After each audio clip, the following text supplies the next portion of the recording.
الو، العقيد انور. ايوه. كيفك؟ نعم. كيف الصحة؟ الله يخلي لي اياك. معك حسين تمام. جبري ابو زهير يا معلم. مين؟ حسين جبري ابو زهير. اهلا وسهلا بزيد. سيدي الكريم، انا اعوذ بالله من كلمة، انا وزير الداخلية اتصل فيني، انا عندي مكتب سياحة وسفر، ايه.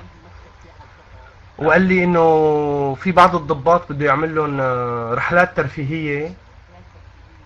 لانهم بذلوا مجهود عالي جدا اخي. نعم. سجل رقم هاتفي عندك لو سمحت قبل. يلا. تفضل. 3 2 ايه. 01 نعم. 02.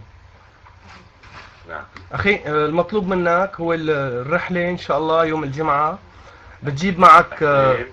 الرحلة في رحلة، بس لازم بدي تجي. حسين ايش؟ حسين جبري ابو زهير،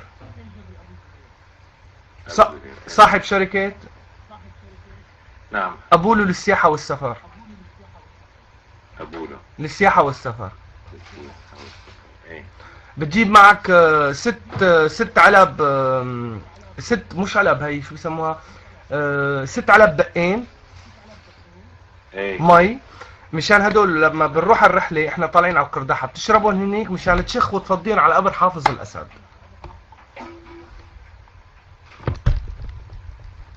اوكي. اوكي حبيب. الو. الو. زكريا ليش هذا شبه عقيد العقيد انور خود انا بطلت فنتر، شو هالعالم هي ما بتقدرني.